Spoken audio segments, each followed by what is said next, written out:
जय हिंद। स्वागत है आपका अपने चैनल लक्ष्य 5488 में। बिहार दरोगा और बीपीएससी 67th पीटी के लिए ये टेस्ट सीरीज चल रहा है 50 क्वेश्चंस का, और बिहार के किसी भी एग्जाम के लिए ये हेल्पफुल होगा। तो चलिए स्टार्ट करते हैं इस सेट का। आज का क्वेश्चन नंबर 1, साइमन कमीशन के चेयरपर्सन यानी अध्यक्ष कौन थे?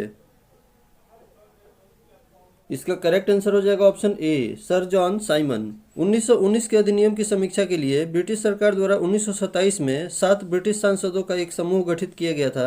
इसका काम था भारत में संविधान और संवैधानिक सुधारों का अध्ययन करना। इस समूह का चेयरपर्सन सर जॉन साइमन को बनाया गया था। साइमन कमीशन में एक भी भारतीय सदस्य नहीं होने के कारण कांग्रेस ने इसका बहिष्कार किया था। और आज के सेट का कट ऑफ 35 प्लस रहेगा। आप लोग अपना स्कोर कमेंट करके जरूर बताइएगा।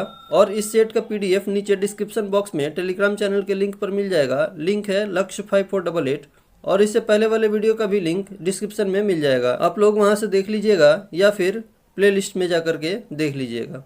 क्वेश्चन नंबर 2, नील आंदोलन की शुरुआत सर्वप्रथम बंगाल के किस जिले में हुई थी?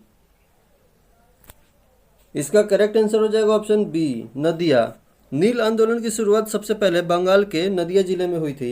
नदिया जिले के गोविंद गांव के किसान दिगंबर विश्वास और विष्णु विश्वास ने इसका नेतृत्व किया था।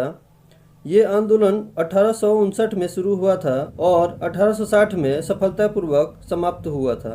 दीनबंधु मित्र का नाटक नील दर्पण में नील की खेती करने वाले पर किए गए अत्याचार का उल्लेख मिलता है। क्वेश्चन नंबर 3, कूका आंदोलन को किसने संगठित किया था? इसका करेक्ट आंसर हो जाएगा ऑप्शन सी, गुरु राम सिंह ने। 1860 से 70 ईस्वी में कूका आंदोलन पंजाब में हुआ था और इसे गुरु राम सिंह ने संगठित किया था। सरकार ने राम सिंह कूका को रंगून भेज दिया और 1885 ईस्वी में वहीं उनकी मृत्यु हो गई थी। क्वेश्चन नंबर 4, सन्यासी विद्रोह किस राज्य में हुआ था?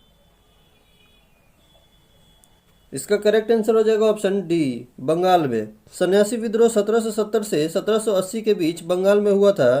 तीर्थ स्थलों की यात्रा पर सन्यासियों के लिए प्रतिबंध लगने के कारण यह विद्रोह हुआ था। सन्यासी विद्रोह का उल्लेख बंकिम चंद्र चट्टोपाध्याय के उपन्यास आनंद मठ में मिलता है। क्वेश्चन नंबर 5, भारत संघ के संस्थापक कौन थे?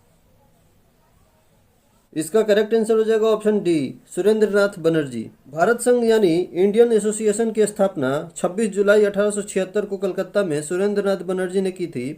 इस संगठन का उद्देश्य था मध्यम वर्ग के साथ साथ साधारण वर्ग को भी इसमें सम्मिलित करना और हिंदू और मुसलमानों के बीच मैत्री भाव को बढ़ाना। क्वेश्चन नंबर 6, निम्नलिखित में से किस मुगल बादशाह ने अंग्रेजों को उनके व्यापार में मदद करने के लिए एक महत्वपूर्ण फरमान जारी किया? इसका करेक्ट आंसर हो जाएगा ऑप्शन बी, फर्रुखसियर ने। फर्रुखसियर को मुगल वंश का घृणित कायर भी कहा जाता है। क्वेश्चन नंबर 7, भारत छोड़ो आंदोलन के समय किसने कांग्रेस रेडियो का प्रसारण किया? इसका करेक्ट आंसर हो जाएगा ऑप्शन बी, उषा मेहता ने। उषा मेहता भारत छोड़ो आंदोलन के समय खुफिया रेडियो प्रसारण के कारण पूरे देश में विख्यात थी। भारत छोड़ो आंदोलन के समय आंदोलन का समाचार पहुंचाना एक महत्वपूर्ण योगदान भी था।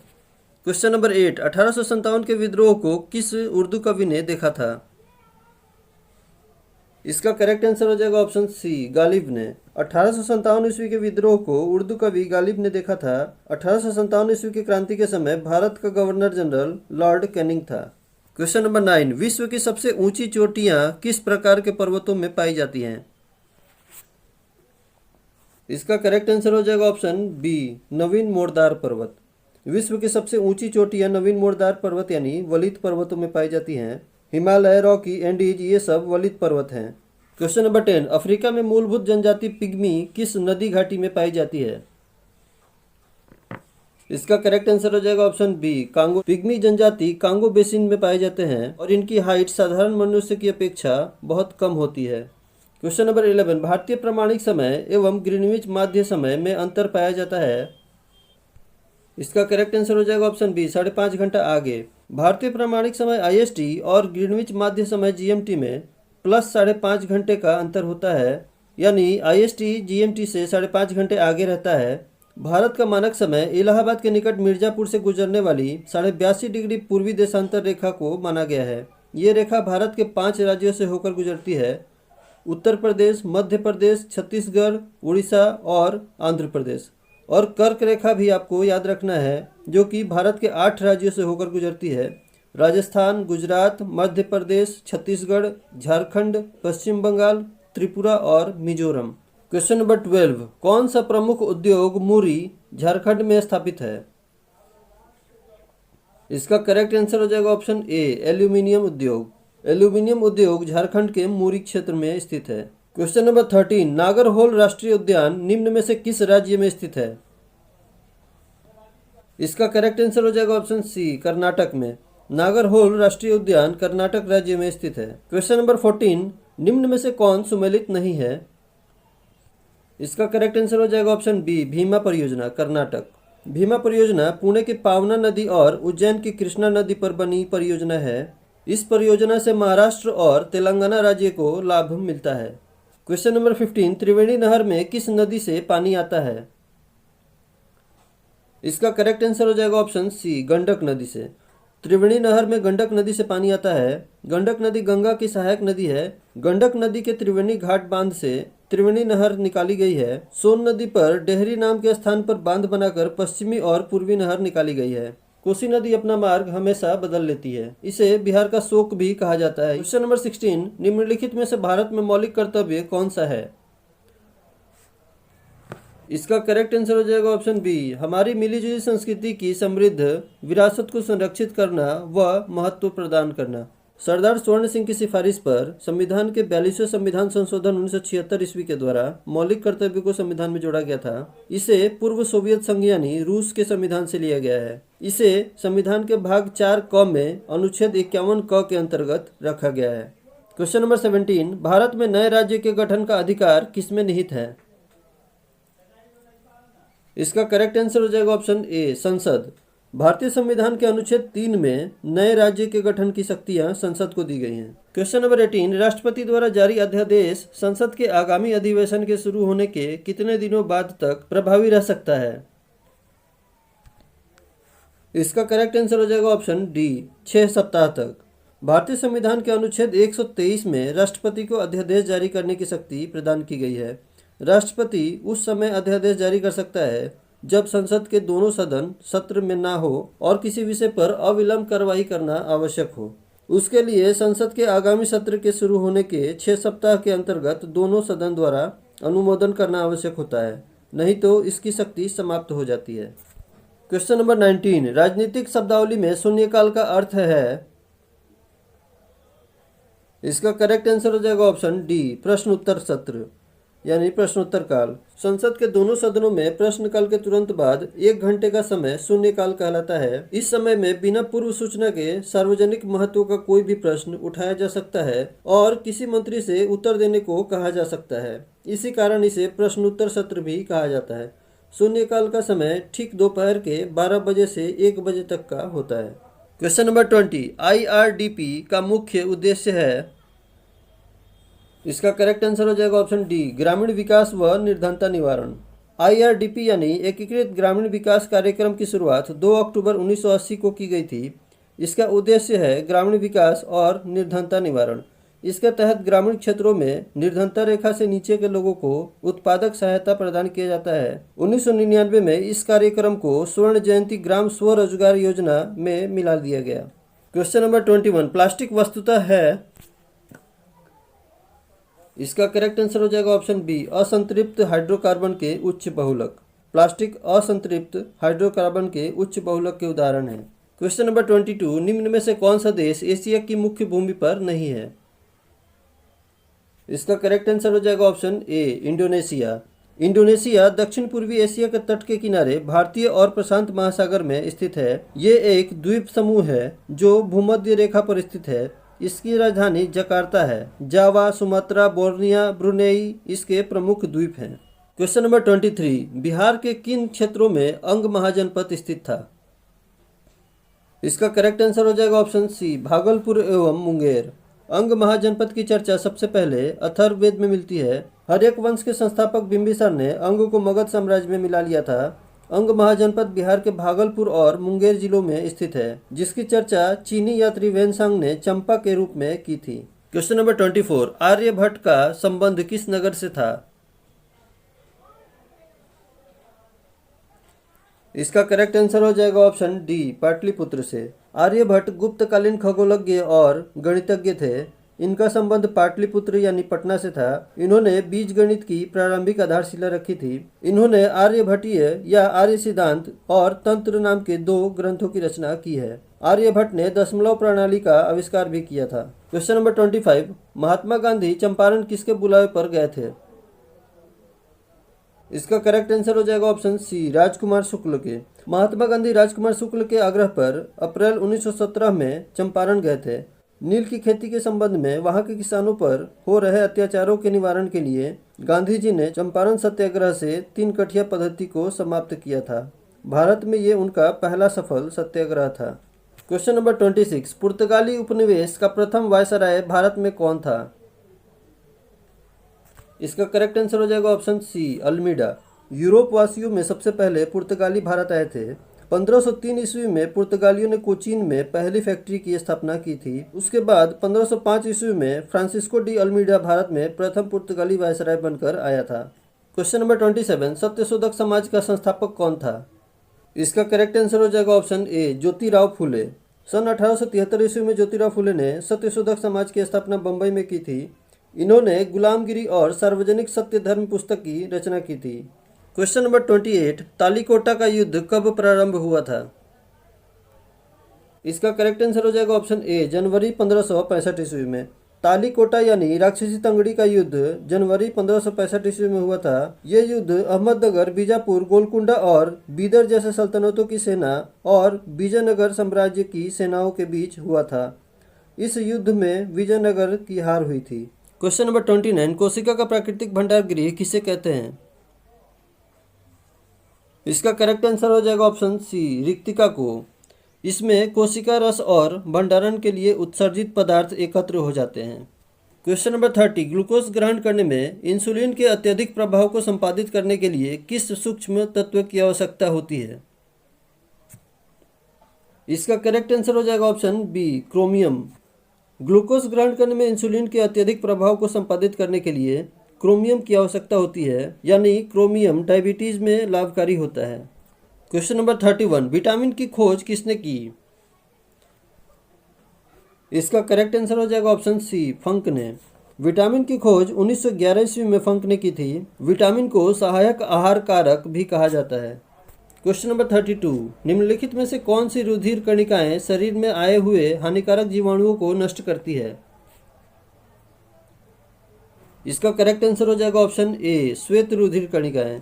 श्वेत रुधिर कणिकाएं शरीर में आए हुए हानिकारक जीवाणु को नष्ट करती है। ये कार्य फेगोसाइटोसिस प्रक्रिया द्वारा होता है, जिसमें ये कणिकाएं जीवाणुओं का भक्षण करती है। क्वेश्चन नंबर 33, वृक्क बना होता है। इसका करेक्ट आंसर हो जाएगा ऑप्शन सी, नेफ्रॉन से। प्रत्येक वृक्क लगभग 8 से 12 लाख महीन लंबे और कुंडलित नेफ्रॉन से बने होते हैं। ये उत्सर्जन तंत्र की इकाई कहलाते हैं। इन्हीं संरचनाओं में मूत्र का निर्माण होता है। क्वेश्चन नंबर 34, एंट अमीबा हिस्टोलाइटिका किसका परजीवी है? इसका करेक्ट आंसर हो जाएगा ऑप्शन ए, बड़ी आंत का। एंट अमीबा हिस्टोलाइटिका मानव की बड़ी आंत का परजीवी है। इसका संक्रमण दूषित जल और दूषित भोजन के ग्रहण करने से होता है। क्वेश्चन नंबर 35, वायुमंडल में ओजोन के वायवीय स्तंभ की मोटाई मापी जाती है। इसका करेक्ट आंसर हो जाएगा ऑप्शन डी, डॉप्सन में। वायुमंडल में ओजोन परत की वायवीय स्तंभ की मोटाई डॉप्सन इकाई यानी डीयू में मापी जाती है। क्वेश्चन नंबर 36, जब 2 इलेक्ट्रॉन एक ही कक्ष में होते हैं तो उनमें क्या पाया जाता है? इसका करेक्ट आंसर हो जाएगा ऑप्शन बी, विपरीत चक्रण। जब 2 इलेक्ट्रॉन एक ही कक्ष में होते हैं तो उसमें विपरीत चक्रण पाया जाता है। एक इलेक्ट्रॉन दक्षिणावर्त दिशा में और दूसरा वामावर्त दिशा में घूमता है। क्वेश्चन नंबर 37, जब जल को उबाला या जमाया जाता है तो इस प्रक्रिया में तापमान। इसका करेक्ट आंसर हो जाएगा ऑप्शन सी, अपरिवर्तित रहता है। जब जल को उबाला या जमाया जाता है तब इस प्रक्रिया में तापमान अपरिवर्तित रहता है। ऊष्मा गुप्त ऊष्मा के रूप में अवशोषित यानी उत्सर्जित होती है। क्वेश्चन नंबर 38, पटाखों में तेज सफेद प्रकाश लाने के लिए निम्नलिखित में से किस धातु का प्रयोग किया जाता है? इसका करेक्ट आंसर हो जाएगा ऑप्शन सी, एल्यूमिनियम का। एल्यूमिनियम का उपयोग पटाखों में तेज सफ़ेद या रजत श्वेत प्रकाश लाने के लिए किया जाता है। एल्यूमिनियम रजत श्वेत रंग की एक चमकीली धातु है। इसमें उच्च तापन सामर्थ्य होती है। क्वेश्चन नंबर 39, निम्नलिखित में से कौन सी गैस जल में घुलने पर अम्लीय विलयन बनाती है? इसका करेक्ट आंसर हो जाएगा option B, carbon dioxide. Carbon dioxide के जल में घुलने पर कार्बनिक अम्ल H2CO3 का निर्माण होता है, जो एक दुर्बल अम्ल होता है। बाकी तीनों गैस जल में घुलने के बाद अम्लीय विलयन नहीं बनाती है। क्वेश्चन नंबर 40, निम्न में से कौन सा रसायन ताप पर पकाने वाले खाद्य पदार्थों में मधुरक के रूप में प्रयुक्त होता है, जो कि कैलोरी नहीं देता है? इसका करेक्ट आंसर हो जाएगा ऑप्शन डी, सुक्रालोस। सुक्रालोस भोजन पकाने के तापमान पर अस्थायी होता है। ये कैलोरी नहीं देता है। सुक्रालोस सुक्रोज का ट्राइक्लोरो व्युत्पन्न है। इसका रंग रूप और स्वाद शर्करा जैसा होता है। क्वेश्चन नंबर 41, एंथ्रासाइट कोयले में कार्बन की मात्रा कितनी होती है? इसका करेक्ट आंसर हो जाएगा ऑप्शन डी, 80 से 90% तक। एंथ्रासाइट कोयले में कार्बन की मात्रा लगभग 80 से 90% तक होती है। ये कोयले का सबसे शुद्धतम रूप होता है। क्वेश्चन नंबर 42, वैश्विक तापन के फलस्वरूप हो सकता है? इसका करेक्ट आंसर हो जाएगा ऑप्शन डी, उपरोक्त ए बी सी तीनों। ये तीनों सही हैं। ग्लोबल वार्मिंग को वैश्विक तापन के रूप में भी जाना जाता है। ग्लोबल वार्मिंग के लिए कार्बन डाइऑक्साइड गैस को जिम्मेदार माना जाता है। वैश्विक तापन के कारण हिमखंडों के पिघलने से समुद्र तल में वृद्धि और तट रेखा में परिवर्तन हो सकता है। इसके अलावा जलवायु परिवर्तन के कारण कृषि फसलों में स्वरूप में भी परिवर्तन हो सकता है। क्वेश्चन नंबर 43, नामदफा अभयारण्य किस राज्य में अवस्थित है? इसका करेक्ट आंसर हो जाएगा ऑप्शन बी, अरुणाचल प्रदेश में। नामदफा अभयारण्य अरुणाचल प्रदेश में स्थित है। इसकी स्थापना 1972 ईस्वी में वन्यजीव अभयारण्य के रूप में हुई थी। इसे 1983 ईस्वी में बाघ रिजर्व और नेशनल पार्क घोषित कर दिया गया था। क्वेश्चन नंबर 44, भारत के विभिन्न राजनीतिक दलों को राष्ट्रीय या क्षेत्रीय दल का दर्जा देने का अधिकार किसको है? इसका करेक्ट आंसर हो जाएगा ऑप्शन सी, चुनाव आयोग। भारत का चुनाव आयोग एक संवैधानिक निकाय है जिसका उल्लेख संविधान के अनुच्छेद 324 में विस्तृत रूप से दिया गया है। चुनाव आयोग का जनप्रतिनिधित्व अधिनियम 1951 की धारा 19A के तहत राजनीतिक दलों को राज्य स्तरीय यानी क्षेत्रीय या राष्ट्रीय दल के रूप में मान्यता प्रदान करता है। इसके अतिरिक्त ये निर्वाचन क्षेत्रों का परिसीमन और मतदाता सूची भी तैयार करता है। क्वेश्चन नंबर 45, सापेक्ष निर्धनता का अर्थ है? इसका करेक्ट आंसर हो जाएगा ऑप्शन डी, आर्थिक असमानताएं। इससे ये पता चलता है कि उच्च आय वर्गों और निम्न आय वर्गों के बीच कितनी विषमता है। इसे गिनी गुणांक और लॉरेंज वक्र द्वारा मापा जाता है। क्वेश्चन नंबर 46, स्टैगफ्लेशन क्या है? इसका करेक्ट आंसर हो जाएगा ऑप्शन डी, मंदी के साथ मुद्रास्फीति। जब किसी अर्थव्यवस्था में मंदी और मुद्रास्फीति की स्थिति एक साथ उत्पन्न हो जाती है उसे स्टैगफ्लेशन कहा जाता है। इस स्थिति में आर्थिक समृद्धि धीमी और उच्च बेरोजगारी उत्पन्न हो जाती है। क्वेश्चन नंबर 47, लिएंडर पेस किस खेल से संबंधित है? इसका करेक्ट आंसर हो जाएगा ऑप्शन ए, टेनिस से। लिएंडर पेस टेनिस से संबंधित खिलाड़ी हैं। क्वेश्चन नंबर 48, बिहार के किस जिले में सोमेश्वर की पहाड़ी स्थित है? इसका करेक्ट आंसर हो जाएगा ऑप्शन ए, पश्चिमी चंपारण में। सोमेश्वर की पहाड़ी बिहार के पश्चिमी चंपारण जिले में स्थित है। इस श्रेणी का शीर्ष भाग बिहार और नेपाल के बीच सीमा का काम करती है। क्वेश्चन नंबर 49, बिहार के किस जिले में काकोलत जलप्रपात है? इसका करेक्ट आंसर हो जाएगा ऑप्शन सी, नवादा। काकोलत जलप्रपात बिहार के नवादा जिले में स्थित है। इसकी ऊंचाई 47 मीटर है, लेकिन मुख्य प्रपात 24 मीटर ही ऊंचा है और दुर्गावती जलप्रपात कैमूर जिले में स्थित है। क्वेश्चन नंबर 50, अजातशत्रु के वंश का नाम क्या था? इसका करेक्ट आंसर हो जाएगा ऑप्शन बी, हर्यक वंश। अजातशत्रु हर्यक वंश का शासक था। इसे कुणिक भी कहा जाता था क्योंकि वो अपने पिता की हत्या करके मगध के राज सिंहासन पर बैठा था। अजातशत्रु की हत्या भी उसके पुत्र उदयन ने की थी। और इसी के साथ समाप्त होता है आज के 50 क्वेश्चन का सेट। मिलते हैं अगले सेट में। अगर वीडियो अच्छी लगी हो तो लाइक, सब्सक्राइब और अपने दोस्तों के साथ शेयर जरूर कीजिएगा। वीडियो को अंत तक देखने के लिए धन्यवाद। जय हिंद।